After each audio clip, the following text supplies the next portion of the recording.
In terms of today, we're going to be focusing on 3 topics. The first topic is basically forecasting and how finance teams can use CRM data for forecasting. We'll then focus on some practical tips for how to manage contracts and renewals. And then we're going to look at best practices to eliminate revenue leakage. Before we jump into the details, we would love for everyone to type into the chat kind of your top of mind thoughts to 2 different questions. So the first one is, what is the quality of your CRM data? Kind of on a scale of 1 to 10, with 1 being low and 10 being high, how would you rate the quality of your CRM data? And the second one is, if you can tell us just in a few words, kind of what is the biggest issue that you're dealing with in terms of your CRM data?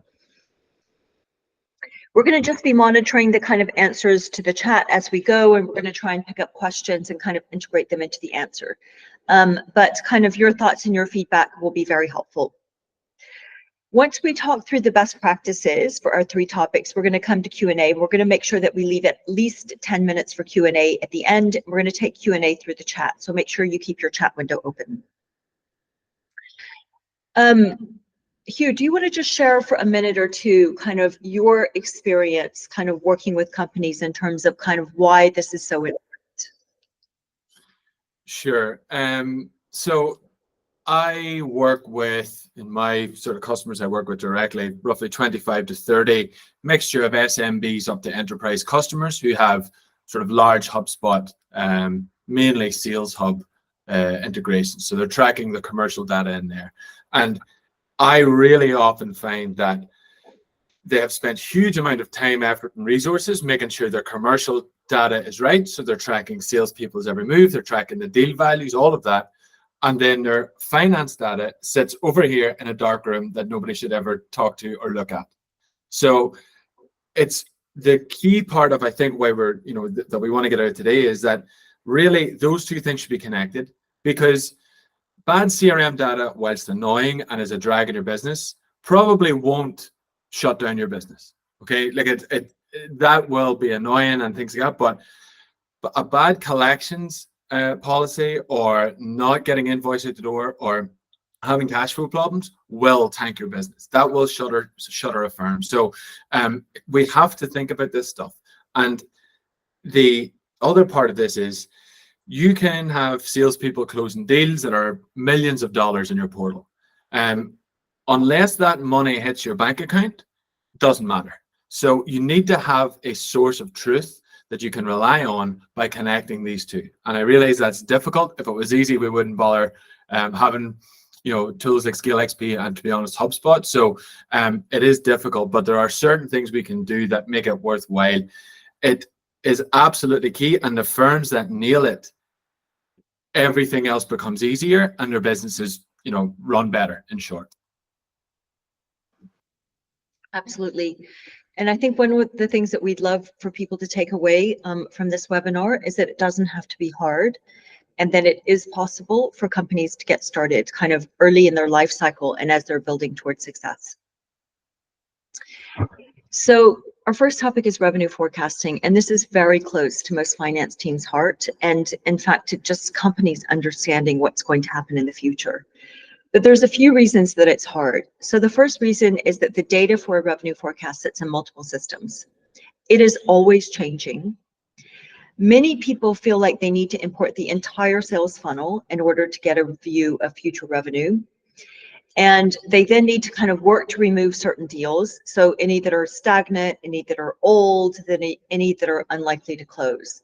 And of course, then there are some renewals that need to be pulled in as well. So there's lots of different data sources. Too often, I hear people talking about a revenue forecast like it's a crystal ball. And while there is always an element of the unknown in the future, it doesn't need to be such voodoo. It can be a very structured process. And there are some best practices in terms of kind of the data that should come in and how the data should come in to make this process as straightforward as possible. Yeah, so I'll talk you through what a very simple revenue forecasting. So what is the minimal viable product we can do to get a decent revenue forecast here? I understand some of the companies in this call will have already surpassed this, and that's great. And I can see in the chat there's data problems, and everybody has those, and I can maybe cover those in the questions at the end. But for the people that are probably struggling, that still have a spreadsheet for this, that is super manual to run their sales process to get a forecast, I'll just tell you what the very basics are. So there are 4 key pieces of data that you need to capture in order to have a forecast. The first is you need to have an object in your CRM or a line item in your spreadsheet or some sort of object that captures every piece of additional revenue that you're going to close. So you can't have, okay, these are our B2B pipeline and that's really well forecasted, but our B2C stuff, actually, we don't really capture that, or it's about $4,000 next month or something like that. Everything needs to have a specific object. Every deal, whether it's a 0% likelihood or 100, it needs to be captured in this at some point. For each of those, you need to have an amount.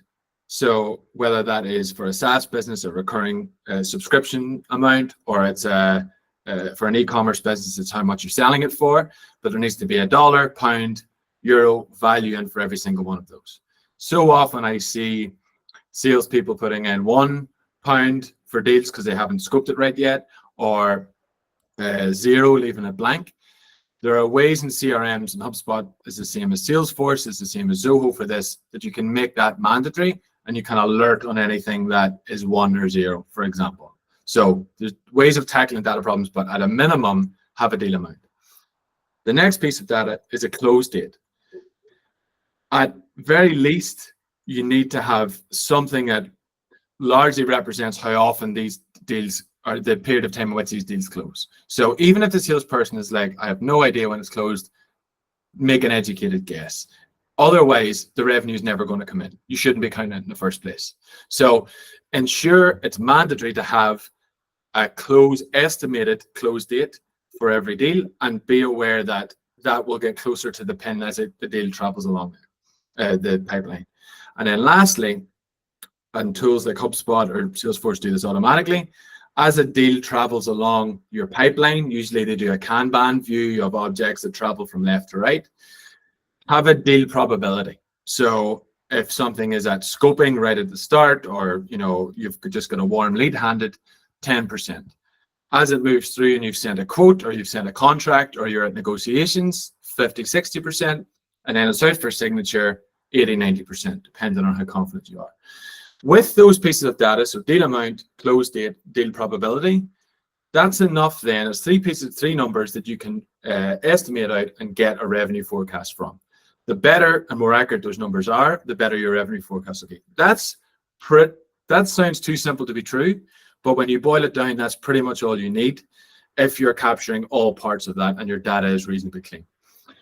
The big gap in process that I see people leave is close one deal or close last deal is the end of the process. Sales walk away, management walk away, and everybody's happy or not so happy. What I've seen really good businesses do with a tight process is the closed one is really only 3/4 of the way through.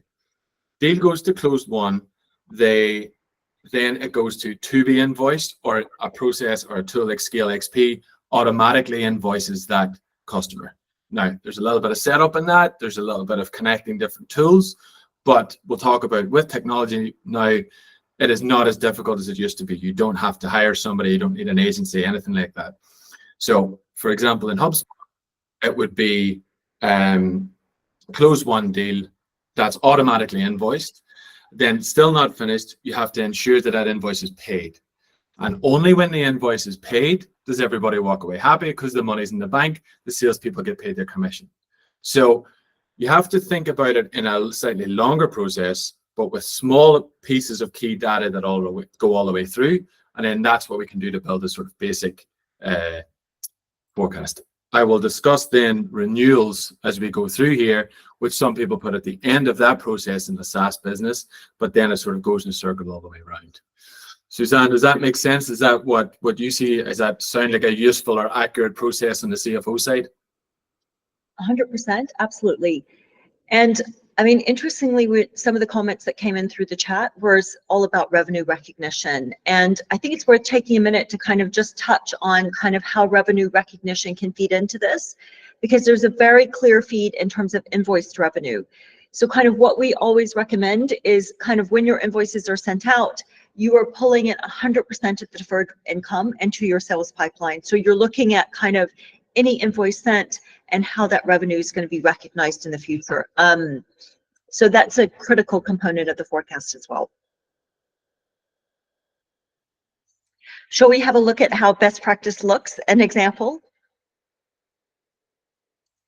So kind of what we're aiming for is a graph that looks a little bit like this. So for context, here we have the data, kind of in this case about 12, 13 months of historical data that's ending in April of this year. We then have a view of the future data, and you can see that the components that are coming into here are invoiced revenue. So that's invoiced revenue that's yet to be recognized, deferred income. We then have contracted revenue. So these are deals closed in the CRM system that are not yet invoiced. If you're closing a 3-year deal and you've issued one invoice, then year 2 and year 3 obviously needs to come into your forecast. There are some straightforward ways to pick up renewals. So you can pick these up either based on a historical renewal retention rate, or you can pick them up on a deal by deal basis. And finally, you have your new sales deals in progress. So I think that covers kind of a very high level snapshot of kind of revenue forecasting. To jump into the second topic, basically contract renewals. So contract renewals, I have to say, is something that we hear about from finance teams quite a lot. And there's a few reasons that it is a little bit hard, and it can make you feel like you're a dog chasing your tail. The first one is the data sits in multiple systems. So certainly you will have some data in your CRM system, and you will also have some data in your accounting system. And this has to come together in order to create a seamless renewals pipeline. For renewals, it is critical to track upsells, downgrades, cancellations, and that can be a little bit hard. There's shared responsibilities across teams. So customer success obviously has responsibility to make sure that the deals are renewed, and finance has responsibility to kind of make sure that the value for the contract renewal is as clear as possible. And of course, those values are always changing. In terms of best practice, you're best suited to talk through this, Hugh. Do you want to take it away? Yeah, thank you very much. So this is actually probably my day job at Hubspot, is ensuring that customers see value, use our tools, and then hopefully renew themselves. So what I'll say is the companies that track renewals well treat it as another sales pipeline. So this is really the customers you've already sold to and are happy or unhappy are still the easiest revenue you will ever get, far more than new business. So treat your existing customer base and their renewals as a different pipeline, and that's just the same in your CRM. So the same way you have an online sales pipeline or a regional model or whatever, have another one called revenues or renewals, and each deal or each existing customer with a contract that's ending on a certain date or renewing on a certain date then is the estimated close date, and their current run rate is the deal amount. So my job becomes basically a salesperson to the internal customers, and my job is to close that renewal before their contract runs out. And the amount then I'm usually responsible for, if they're upselling it or upgrading at renewal, or they're removing some software, I will then price that and edit my deal amount up or down. So all of a sudden, quite a complex thing where customer success, finance, sales, it's sort of everybody's problem. That's it boiled down to one little pipeline with an object for each, and are really, again, 3 or 4 pieces of data properties. The other thing here is, I think it's important to define who's responsible for this. So too often salespeople who have sold the account get left involved with the account, and they have to jump in when it's contract renewal time, or somebody in customer success who maybe isn't that commercial has to jump in with it training, or finance are involved in negotiating contracts. I will say in renewals, particularly with data management, and you have to name one person who's responsible for moving that deal through the pipeline and closing that renewal. Now, that's not always possible. In a scale up, people wear different hats, but at least make it part of somebody's job role. And the last thing I'll say in the data in the pipeline, just like how we talked about in the sales pipelines, have the closed one is only 3/4 of the way through. So once we've got the closed one on a renewal basis, a renewal pipeline deal, then invoice and bill issued and then paid. So just like it's the salesperson's responsibility to get the company money in the bank, the renewal manager or the CSM, their job is to get the customer closed, invoiced, and paid with, and if they have to work with finance to do that and collaborate, even better. And then that's really, so that makes it sound very easy. And with HubSpot or Salesforce or any sort of CRM, you can probably build something like that quite easily. The more complicated part then is sometimes tracking the revenue. HubSpot does a lot of these tools actually work really nicely when you're selling a product for a value. They don't track recurring revenue as well, and that's something HubSpot's working on, and we're getting better at that.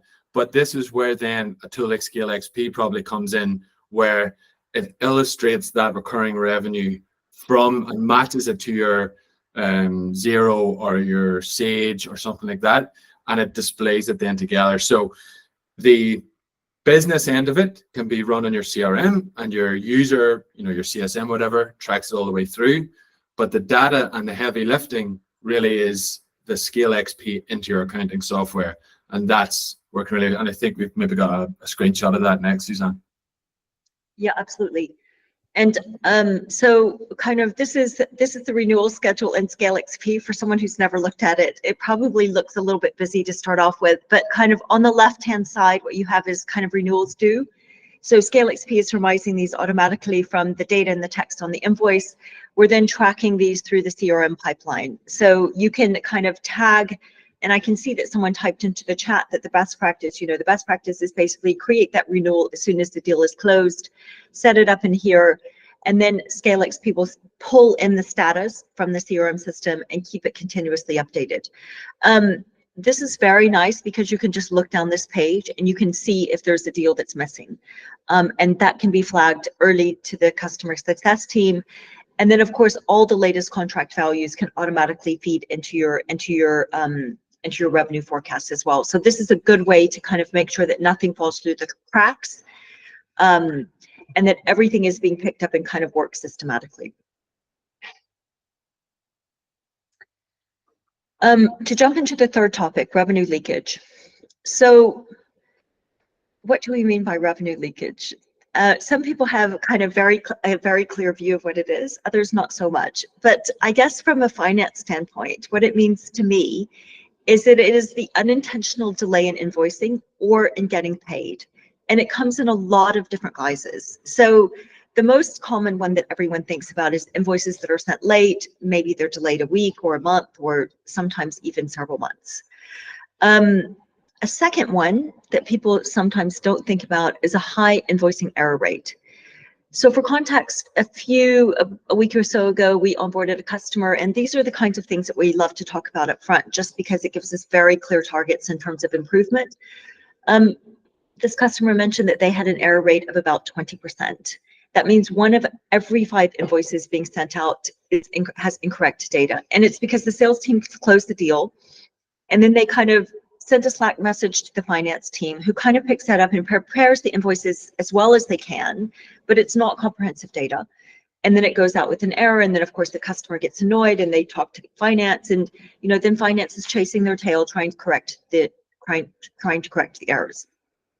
In just a second, we're going to walk through some just simple solutions that can be put in place to kind of fix that.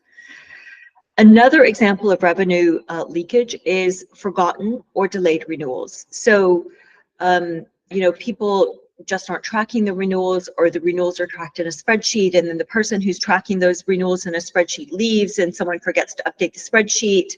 You know, a deal closed, 3 deals closed in quick succession, and one doesn't go into the spreadsheet, and kind of no one picks it up for months. And then the last one, which is probably the least considered but very important, is the amount of time that the finance team spend reconciling, literally with tick list, how many deals have been closed and how many invoices have been sent.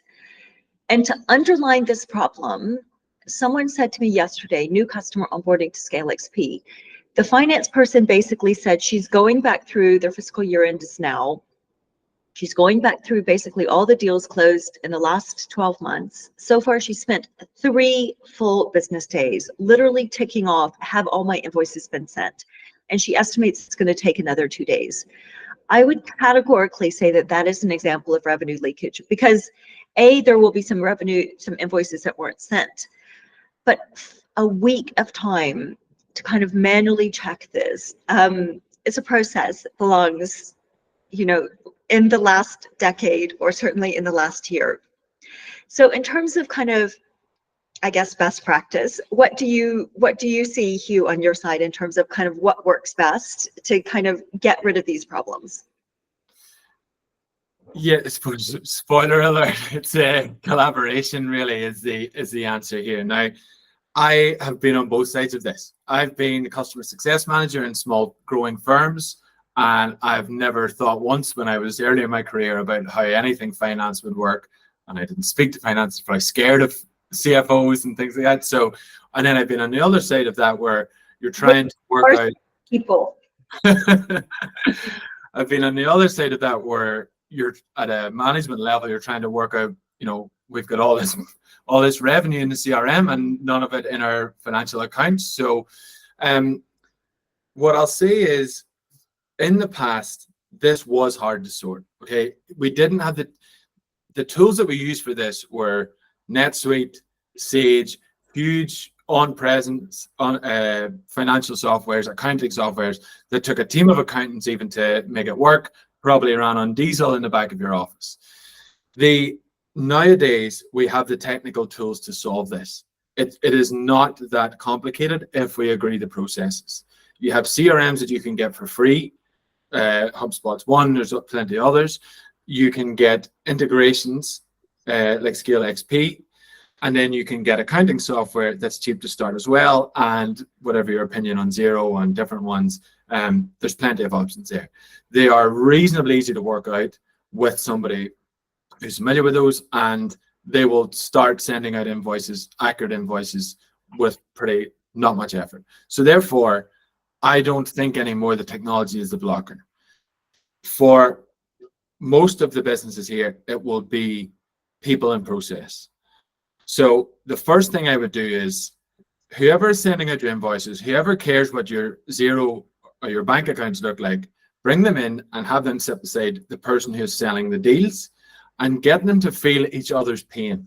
So when the finance person says, well, you've closed that and it says $2,000 a month, but actually it's 1,500, or it's only moving, or it's moving to 4,000 in 6 months and we haven't tracked that, then you can work that out. If you don't have to speak to each other, you will never know. They will probably dislike each other, and it makes for a very bad process. So just by even involving them, the finance and the sales, and sales in how finance works, I realize that's probably often the last thing each one want to do, but as a manager, that's what you should do. Have them work through a process end to end. So don't get them in a room and say, we're figuring this out, we have 60 minutes, what's your problems? Literally have them watch what a finance person watch what a salesperson does end to end, and watch how that appears in your invoicing, your accountancy software for a salesperson, because you have to make sales and customer success responsible that the money in the bank for the company is actually your problem. So if a salesperson says, well, I sold that deal, it doesn't matter to me, they didn't pay. They, especially at SMBs and scale ups, if they keep at that approach, the company won't be there in 6 months to pay them anything. So it is important to get them to feel skin in the game, that getting money in the bank is part of everybody's process here, and they're responsible for that, and they can help each other do that, because the faster we fix this, the easier it works, the flywheel spins faster, they can sell more deals, they earn more commission, finance are happier, the business can pay more money, and everything works better. So everybody has data problems and CRM problems. I spend half of my day job every day working with people on that, but the bigger, easier thing to progress is the people and process stuff that you can solve just by sitting on a Zoom call for a couple of hours, getting in the same office, or getting them to work together. So I think just to kind of walk through a kind of very pragmatic example of how we see kind of working as best practice is kind of just the invoicing process. So the ideal thing to do for invoicing is kind of when a deal is closed won in HubSpot or any CRM system, to kind of have the sales team fill in the key fields of what the invoicing needs to look like. They know that data, they've just negotiated the deal, and it is very easy to set up in the CRM's platform kind of the fields that need to be captured to feed into the invoicing. ScaleXP now has an invoicing tool that works with HubSpot, and we're able to take all that data from HubSpot and sync it into Xero. It can either sync into Xero or to QuickBooks as a final invoice or as a draft invoice, which is ready for the finance team to review. There's quite a lot of sophistication in this functionality, so that can include creating multiple future invoices. So just, Hugh, to go back to what you mentioned a minute ago about kind of subscriptions and recurring invoices, both Xero and QuickBooks have kind of very nice functionality for that. And kind of what ScaleXP is doing is just letting Xero and QuickBooks know that those kind of recurring invoices need to be sent out. The data is coming in directly from HubSpot with really no retyping. It is possible to issue invoices across multiple business entities. So naturally, as a British company, we work with businesses, even small businesses that have multiple legal entities, you know, in the UK, in Ireland, in Canada, in the United States. And the invoices can pass from HubSpot into any one of those Xero or QuickBooks entities. FX rates can be integrated. And then critically, there is a two-way sync back into HubSpot. So the sales team can go into HubSpot, they can see if those invoices have been paid, if they're late, if there's credit notes, if there's any problem, the sales team will be aware, and without leaving HubSpot, they can see what's happening with the invoices. And it makes them more responsible, more willing to jump in when there are problems. As a holistic process, I guess the goal is to arrive at a process that looks something like this, where your systems are seamlessly woven together with really no gaps. So from the time that you win a deal, basically you're creating the invoice schedule, including the future invoices and what we would call the contracts. Those invoices are being automatically issued or automatically passed into the accounting system to be reviewed by the finance team. ScaleXP obviously does a lot to automate with the revenue recognition off the back of that, prepare and post the journals either back into Xero or back into QuickBooks, track the upsells and downgrades, make sure that the renewals are prepared, schedules are prepared with the relevant values, and the cycle continues. So I think this is what kind of everyone is aiming for in terms of a seamless process. And, you know, I think so often people have in mind that kind of it's possible to arrive at this process kind of in a few years and with a little bit more people. And I guess as a company, what we're pushing for is to enable this process kind of early for as many businesses as possible. So that brings us to the end of and we're almost exactly on time. We were aiming to kind of finish the presentation at 35 past, and we have exactly a minute to go. So I think we're ready to jump into, key takeaways. Hugh, I'll let you, do you want to do the key takeaways? Yeah. So very quick, basically, as I was saying, if you're joining this webinar, it's probably a problem for you. Okay, I think Suezann and I both want to really get across that this problem is fixable, and so much more fixable than it was 5 years ago. So there are technologies like HubSpot, like ScaleXP, like many others that can solve this for you with a little bit of effort. So don't panic, I think I'm trying to say. Secondly, the data model, everything like that, technology can be implemented. Collaboration is going to make this work. So collaboration will probably make it work above all other things. Get your finance teams to speak to sales, speak to customer success, probably even speak to support. And then finally, if you're wondering where to start, run a few scenarios end to end. Okay, so the things I've discussed here about the key piece of data, your deal amount, your close date, your deal probability, even if you don't have any of that, you don't have a CRM, you don't have anything, build that in a spreadsheet and walk through that with a salesperson, or if you're the salesperson, walk through it in the sheet and try to then build out step by step, 1 deal, 2 deal, your probability, your forecasting, things like that. And then that's how you can build the process and decide how that could fit in technology.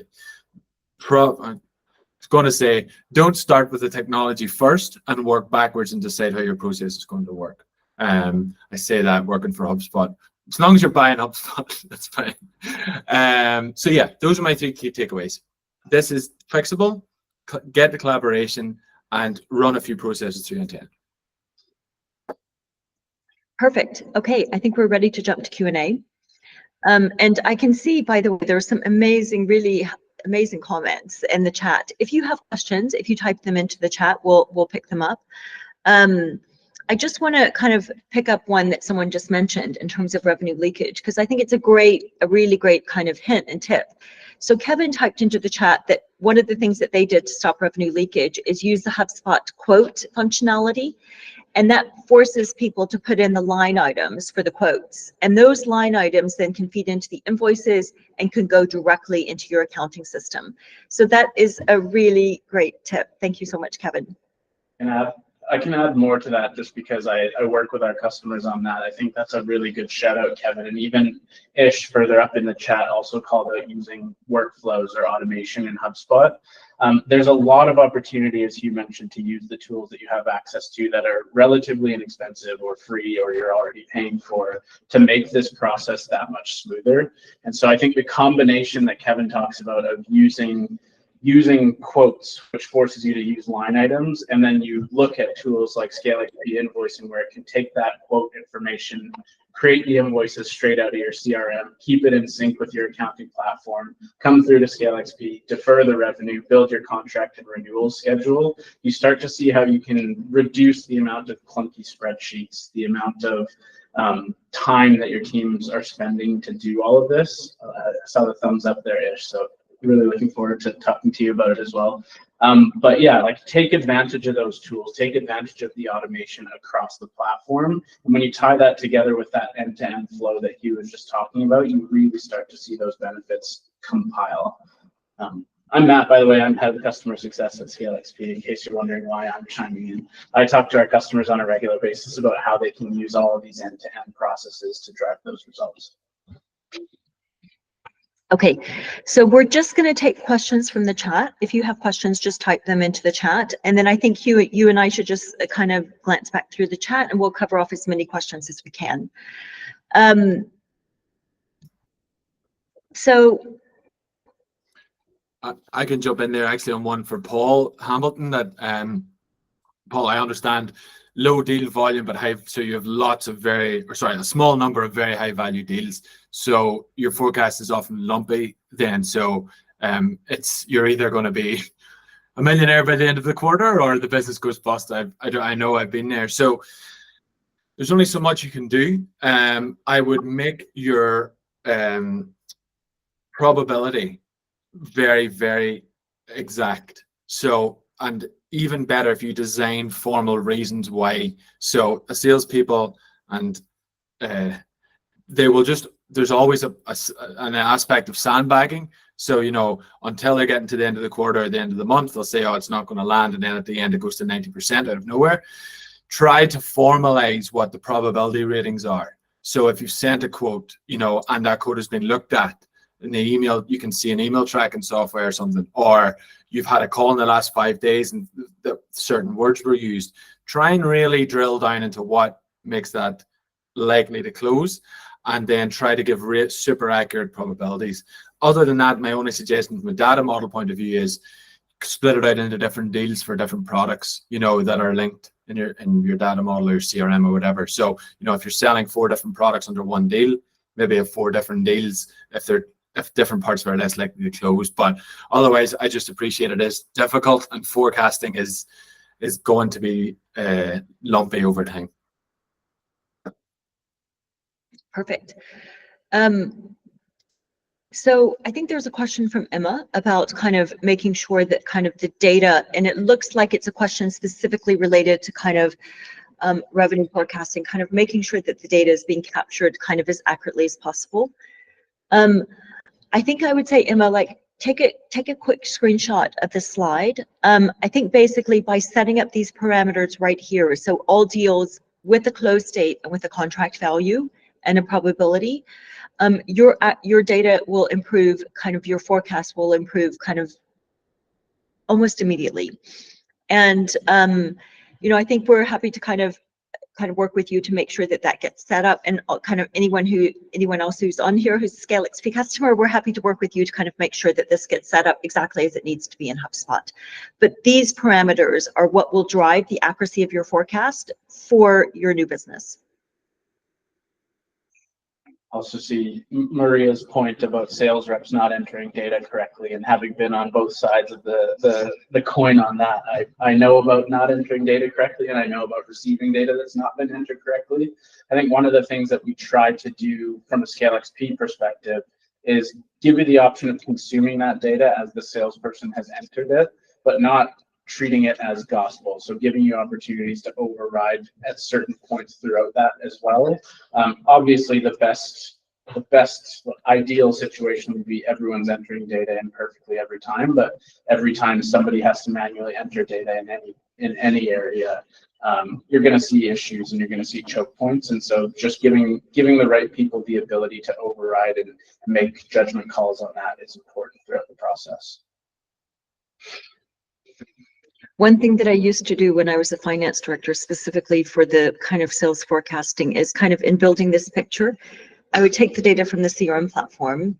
I would take the close dates that were in the CRM platform, and then I would add at least 30 days, if not 60 days, because my view is that sales teams are, quite frankly, you know, always optimistic. They have to be optimistic.